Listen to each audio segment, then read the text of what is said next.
grab yourself a cup of coffee or tea, whatever you prefer this time of the morning, to take a look at the morning papers. With me, independent media's KZN political editor Kuben Chetty joining us this morning. Kuben, good morning. Such a pleasure to have you on with us, always reading a lot of the independent newspapers. We'll go and rush through a few of them. I have the Mercury with me first, if that's okay. And even after the elections, the local government elections, the Mercury still looking on KZN political killings. But we only focus on it during the elections, but the Mercury taking another angle of this and focusing on it now. Good morning. Morning, Gareth. Yeah, I think it's just something that's always a major concern in KZN. And I think, the police minister spoke about making progress, but progress in itself is not a sufficient deterrent. You've seen in recent weeks that more people have lost their lives, and it's about access to power, political power. We know that, and I think the task team in KZN has sufficient resources to actually do a lot more. So these progress updates are good, but we actually need to see the convictions coming through, especially for the high-profile murders.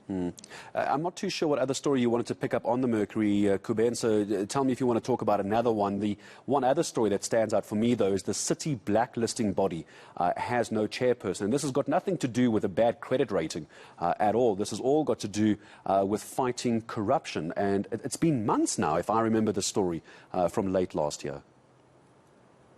Yeah, and I think that's important. You look at the Auditor General reports on lack of responsibility, lack of accountability, and you need those positions filled. Those are crucial positions so that you can deal with proper procurement and ensure that, services are being delivered in the city. And we'll move away from the Mercury for the moment. Of course, there is that photo there taking part in the JSC interviews. Judge President, Supreme Court of Appeal Judge President Mandisa Maya, that photo there. But the reason I want to move away from the Mercury, because the Star also has it this morning, and the caption in the photo, Kuben, you be the judge, and Judge Hlophe defending black lawyers. It has been fascinating to watch this, the bits that I have had a chance to. It has been fascinating. It gives us tremendous insight into the workings of the judiciary, but also into Justice Maya. We see the judges when they're delivering judgments, but she spoke about her relationship with Judge Hlophe. She very clearly said, she withdrew from that matter because of the perception of bias. And the perception of bias is something that's come across very strongly, especially in the criticism of judges. And she was talking about why it's important to step back and to say and acknowledge there is a relationship. It's not a close relationship, but this is why I stood back. She also spoke about issues of transformation. And as you mentioned earlier in your briefings, that, on her credentials as a judge as opposed to her gender. The other one we want to look ahead to as well, is the, I'm not sure if it's the main story, it's the slightly bigger text. So I always read that as the main story on the Star newspaper. ANC integrity body turns a blind eye to Mojadina. And let's not forget, this is an ANC elective year as well. Staff are not being paid. There is infighting. And now you have an integrity body. It's in the title, integrity, turning a blind eye on Mojadina as well. That's what the Star is leading with. It's not a good time to be the ANC, is it? It's tough. It's tough. The staff stayaways because of the lack of the payment of salaries, and questions over the integrity body, which was meant to deal with the ethics of the party, the integrity of the party. And now, sort of, when there's a question of bias involved, it raises issues over whether this body is actually doing what it's meant to do. Because they're talking about a parliamentary tender awarded to the chief whip's son. And again, the investigations are being stalled, and now it looks like there are calls for action. But a blind eye is being turned, according to the Star newspaper this morning. The Herald, and I love this one, let there be lights. I like that because there aren't any. There aren't any. There's no lights. I don't know what's going on. And I don't know what happens in your part of the world, but the areas I drive through, we can all use four-way stops just fine. But the moment we get to a set of robots that aren't working, we have no idea what we are doing. I think we need like a new K53 load shedding driver's license. None of us know what's going on. Well, of course I do. No one else does. Yeah, no, it's chaos. Again, it speaks to service delivery. I think with this story, though, there's a court matter, which is a major stumbling block.